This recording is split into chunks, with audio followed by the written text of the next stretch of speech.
नहीं ना, तो चलिए आज की इस वीडियो में हम आपको सांपों वाली मस्जिद से ही रूबरू कराते हैं, जिसके पीछे एक बड़ी ही अजीबोगरीब और डरावनी कहानी छिपी हुई है। मगर उससे पहले नजर डाल लेते हैं। अस्सलाम वालेकुम वरहमतुल्लाहि वबरकातुहू। उम्मीद है आप लोग सब खैरियत से होंगे।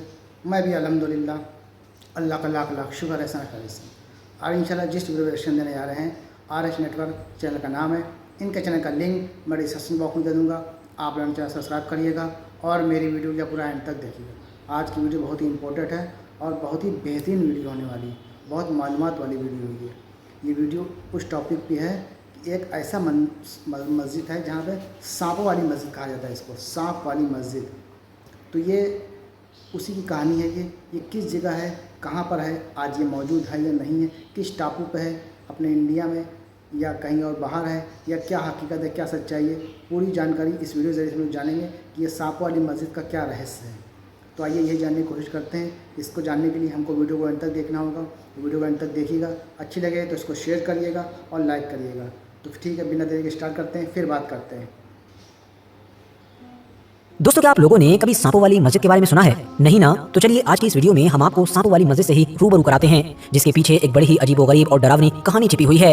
मगर उससे पहले नजर डाल लेते हैं हमारे आज के सवाल पर। और सवाल ये है कि आखिर दुनिया की सबसे बड़ी मस्जिद इनमें से कौन से देश में मौजूद है? ऑप्शन है इंडोनेशिया, इंडिया, अल्जीरिया और सऊदी अरबिया। कमेंट्स बॉक्स में जवाब दीजिए। जिसका भी जवाब ठीक होगा मैं उसको हार्ट दे दूंगा, यानी लाइक कर दूंगा, ताकि बाकी लोगों को भी सही जवाब का अंदाजा हो सके। RH नेटवर्क के नॉलेजेबल फ्रेंड्स, ये कहानी है एक ऐसे आइलैंड यानी कि टापू की कि जहां पर नारियल हद से ज्यादा हुआ करते थे। मगर इन नारियल से कहीं ज्यादा कीमती थी इनकी जटाएं, जिनका इस्तेमाल ऐसी रस्सियां बनाने के लिए हुआ करता था जो इतनी ज्यादा मजबूत हुआ करती थी कि समुद्र के नमकीन पानी में भी कभी नहीं गलती थी, जिसकी वजह से इन रस्सियों की डिमांड जहाज चलाने वाले या फिर उस दौर में जहाज का सफर करने वाले लोगों में काफी बढ़ गई। ये छोटा सा टापू जिस बड़े देश का हिस्सा हुआ करता था और जिसके अंडर में आया करता था, उस पर एक बार विदेशी लोगों ने हमला किया, और ये हमला किया था उन्होंने समुद्री रास्ते से। मगर जैसे ही हमला करने वाले उन बाहरी लोगों की नजर इस टापू पर भी पड़ी, जहां पर उन्होंने इन रस्सियों का भंडार देखा कि जिनकी इतनी ज्यादा डिमांड थी, तो उन्होंने फौरन इस टापू पर भी कब्जा कर लिया। टापू पर रहने वाले सीधे साधे लोग काफी परेशान हो गए, क्योंकि उन पर अब न सिर्फ जुल्म सितम हो रहा था, बल्कि उनके बहुत सारे लोगों को मार भी दिया गया था। मगर तभी अचानक से खड़ा हुआ एक योद्धा, एक ऐसा हीरो कि जिसने न सिर्फ इन सारी बाहरी ताकतों से बदला लिया, बल्कि ऐसा करते हुए अपनी जान भी दे दी। और अपने इसी हीरो की याद में ही इस इलाके के तमाम लोगों ने मिलकर बनाई एक मस्जिद, जिसको नाम दिया गया सांपों वाली मस्जिद। तो अब सवाल ये है कि आखिर कहां पर है ये मस्जिद? इसका नाम सांपों वाली मस्जिद ही क्यों रखा गया और इसका सांपों से क्या कनेक्शन है? दोस्तों, आपको याद होगा अभी कुछ वक्त पहले ही भारत का एक आइलैंड बहुत ज्यादा चर्चाओं में आया था। वो आइलैंड था लक्षद्वीप, और चर्चाओं में आने की वजह थी प्रधानमंत्री नरेंद्र मोदी का वहां का दौरा करना और वहां से तस्वीरें खींचकर डालना, जिसका सीधे तौर पर यह मतलब निकाला गया था कि क्योंकि भारत के मालदीव के साथ ऑलरेडी रिश्ते खराब चल रहे थे, तो प्रधानमंत्री नरेंद्र मोदी भारत के लोगों को यह मैसेज देना चाहते थे कि लक्षद्वीप मालदीव से कहीं ज्यादा खूबसूरत है और लोगों को यहाँ पर घूमने के लिए आना चाहिए। आपकी नॉलेज के लिए बताता चलूं कि चाहे मालदीव हो कि जो अपने आप में ही एक छोटा सा आइलैंड से बना हुआ देश है, या फिर लक्षद्वीप हो कि जो भारत के ही अंडर में आता है और भारत की ही एक स्टेट है, ये दोनों ही पॉपुलेशन के मामले में एक मुस्लिम इलाके हैं। मालदीव की तरह ही लक्षद्वीप में भी रहने वाले लगभग 95 से 96% लोग इस्लाम को ही फॉलो करते हैं। ये बात है उस दौर की कि जब पुर्तगाली लोगों ने भारत का रास्ता खोजने के बाद अब जहाजों के जरिए से भारत में आना शुरू कर दिया था। उनकी लालची नजर नीचे मौजूद लक्षद्वीप पर भी पड़ी, जो लगभग 39 यानी कि 39 छोटे बड़े द्वीपों से मिलकर बना था, लेकिन उसमें से 10 ही द्वीप ऐसे थे कि जहां पर इंसान रहते थे या फिर रह सकते थे। और इन्हीं में से सबसे अहम और मशहूर था अमनदीवी। अमनदीवी के लोग अपने यहाँ पाई जाने वाली उसी मजबूत रस्सी का बिजनेस किया करते थे, जिसके बारे में मैंने आपको शुरू में बताया। जैसे ही पुर्तगालियों को लगा कि इनके पास तो इन सारी रस्सियों वगैरह का खजाना है जिसकी उनको हद से ज्यादा जरूरत थी, उन्होंने फौरन अमनदीवी समेत पूरे ही लक्षद्वीप पर कब्जा कर लिया। लोकल सीधे साधे लोगों को परेशान करना शुरू किया और तो और वहाँ के लोगों पर टैक्स भी बढ़ा दिया। पुर्तगालियों ने सबसे पहले तो अमनदीवी पर अपना एक किला भी बनाया, जिसमें अपने कुछ सैनिक तैनात किए, और उसके बाद फिर धीरे धीरे पूरे ही लक्षद्वीप से बहुत सारे रिसोर्सेज लूटना शुरू कर दिए। पुर्तगालियों को यहाँ से सीपी भी मिली कि जिसको कौड़ी कहा जाता था और जो करेंसी के तौर पर इस्तेमाल की जा सकती थी।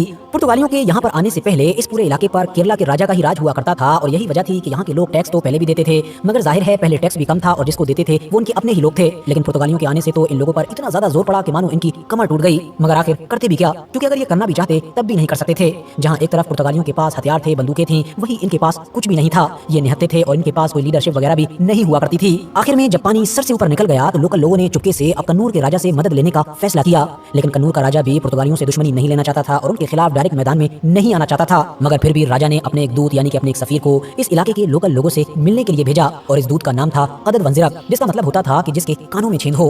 ये जो कदद वंजिरक थे यह से ज्यादा शातिर और होशियार थे। इन्होंने अमनदीवी के इलाके में जाने से पहले अपने राजा के सामने एक शर्त रखी। शर्त ये थी कि वो तभी जाएंगे जब राजा उनको बहुत सारा माल दौलत दे। राजा ने भी कदद वंजिरक की यह शर्त मान ली, और जैसे ही उनको ये पैसा वगैरह मिला, उन्होंने सबसे पहले इससे खाने पीने की चीजें, शराब और कपड़े वगैरह खरीदे और फौरन ही केरला से अम्नी दीवी की तरफ निकलने का फैसला किया। ये सारा सामान जो उन्होंने अपने जहाज में लोड कर लिया था, ये दरअसल उन्होंने पुर्तगालियों को गिफ्ट करने के लिए लिया था। आइलैंड पर पहुंचते ही कदन वंजरक ने फौरन अपने लोगों को हुक्म दिया कि जितना भी सामान है उसको जहाज से नीचे उतारना शुरू करो। सामान उतरना ही शुरू हुआ था कि पुर्तगाली सैनिकों की उस पर नजर पड़ी और वो फौरन दौड़ते हुए आए। उन्होंने कहा कि आखिर बिना परमिशन के इस तरह से यहाँ पर रुकने वाला ये जहाज किसका है। कदन वंजरक सामने निकल कर आए और उन्होंने कहा कि मैं एक व्यापारी हूँ, समुद्र में आने वाले तूफान की वजह से मेरा ये जहाज भटक गया और मैं धोखे से इस आइलैंड तक पहुंच गया हूँ। उन्होंने गार्ड से मदद भी मांगी और कहा कि हमारे जहाज पर पीने का पानी खत्म हो गया है, अगर तुम लोग पानी दे दोगे तो हम लोग तुम्हारे शुक्रगुजार होंगे और वापस चले जाएंगे। वो पुर्तगाली गार्ड्स उस पूरे शिप को वापस भेजने ही वाले थे कि अचानक से उनकी नजर उस कीमती सामान पर पड़ी जो अभी उतर रहा था।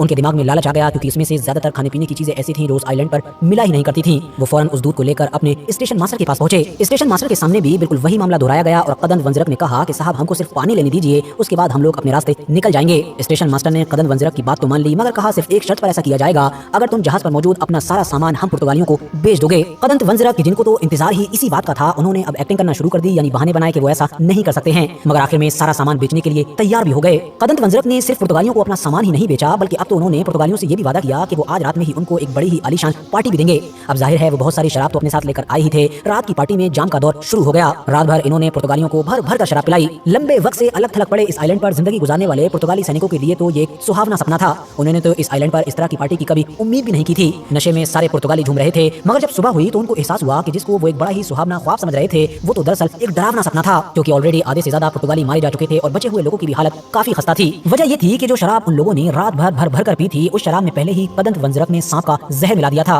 उनका तो शुरू से ही यही मंसूबा था, क्योंकि वो ऐसा करके वहाँ के लोकल लोगों की मदद करना चाहते थे और उनका ये मंसूबा अब कामयाब भी हो चुका था। इसीलिए जब वो वापस कन्नूर के इलाके में गए तो उनको राजा ने बड़े बड़े इनामों से नवाजा। कन्नूर के राजा ने कदन वंजरक की ये महारत और होशियारी देखकर ये इच्छा जाहिर की कि क्यों ना कदन वंजरक हमेशा के लिए उसी द्वीप पर ही रहें और वहाँ पर उनके एजेंट का रोल अदा करते रहें। कदन वंजरक भी अपने राजा की इच्छा के अनुसार अब हमेशा हमेशा के लिए लक्षद्वीप में ही शिफ्ट हो गए। जाहिर है कदन वंजरक के ये सारे कारनामे की खबर पूरे लक्षद्वीप में फैल चुकी थी और अम्न द्वीप के इलाके की नजर में तो ये एक बड़े हीरो बन चुके थे। मगर दूसरी तरफ जब पुर्तगालियों को इस बात की खबर मिली कि लक्षद्वीप के इलाके में उनके सैनिकों के साथ ऐसा हो चुका है, वो लोग तो गुस्से से आग बबूला हो गए। उन्होंने फौरन तैयारी की और कुछ वक्त के बाद ही लगभग 600 के करीब पुर्तगाली सैनिकों ने लक्षद्वीप के इस इलाके पर ढाबा बोला। जहां एक तरफ पुर्तगालियों के पास बंदूकें थीं तो वहीं दूसरी तरफ अम्न दीवी के लोगों के पास तो कुछ भी नहीं था। वो लोग इस बार भी निहत्ते ही थे, मगर फिर भी इन लोगों ने लाठी डंडों वगैरह से ही मुकाबला करना शुरू किया, लेकिन आखिर में कुछ कर न सके। इस लड़ाई में बहुत सारे लोगों की मौत हुई थी, जिसमें से एक मशहूर नाम काजी अबू बकर का भी था। हमले की ये पूरी घटना इतिहासकारों के मुताबिक लगभग सन 1539 के करीब की थी और इस पूरी घटना का जिक्र लक्षद्वीप के इतिहास पर लिखी गई मशहूर किताब तुहफतुल मुजाहिदीन के अंदर भी है। इसके अलावा कुछ ब्रिटिश राइटर्स ने भी इस घटना का जिक्र अपनी किताबों में किया है। फिलहाल कहानी यही कहती है कि आइलैंड के आम लोगों ने पुर्तगालियों का मुकाबला बड़ी बहादुरी के साथ किया तो, लेकिन हथियारों के मामले में वो निहत्ते थे, इसलिए कर न सके। बहुत सारे लोगों की मौत हुई थी, लेकिन जो बचे थे उन्होंने बाद में पुर्तगालियों से लड़ते हुए मरने वाले कदन वंजरक समेत सभी लोगों की याद में पंबू परम्बू नाम की एक जगह पर मस्जिद बनाई थी। पंबू परम्बू का मतलब है सांपों से भरे हुए खेत, क्योंकि लोकल ट्रेडिशन के मुताबिक यही वो खास जगह थी कि जहां पर कदन वंजरक ने आइलैंड के लोगों के साथ मिलकर सांपों का जहर निकाला था, जिसको बाद में शराब में मिलाया गया था और उसी शराब की वजह से बाद में पुर्तगालियों की मौत हुई थी। और यही वजह थी कि इस जगह पर बनने वाली मस्जिद को भी नाम दिया गया था पंबू पल्ली, जिसका मतलब है सांपों वाली मस्जिद। फिलहाल आगे की कहानी इस इलाके की भी बिल्कुल भारत के बाकी दूसरे इलाकों की तरह ही है। जैसा कि धीरे धीरे पुर्तगाली लोग यहाँ से सिमटना शुरू हो गए, बाद में ब्रिटिशर्स और फ्रेंच लोगों ने भी इस इलाके पर लूटपाट करने की कोशिशें की या फिर की, और फिर आखिर में भारत के दूसरे इलाकों की तरह ये इलाका भी बाहरी ताकतों से पूरी तरीके से। तो दोस्तों ये हमारा रिएक्शन जो हमने देखा सांपों वाली मस्जिद का, पूरी हकीकत पूरी सच्चाई सामने आ गई है कि क्या हकीकत है इस वीडियो की और इस मस्जिद में ऐसा क्यों है। मतलब तो ये हम लोगों ने देख लिया, ये एक टापू की कहानी है, बहुत पहले की बहुत पुरानी ये बात है ये। और तमाम वहाँ पर पेड़ वेड़ थे जो भी थे नारियल के। तो उम्मीद है ये वीडियो आप लोग अच्छी लगी होगी। वीडियो अच्छी लगी तो उसको शेयर करिएगा और लाइक करिएगा। फिर मिलेंगे शायद नेक्स्ट वीडियो में, तब तक के लिए अस्सलाम वालेकुम व रहमतुल्लाहि व बरकातहू।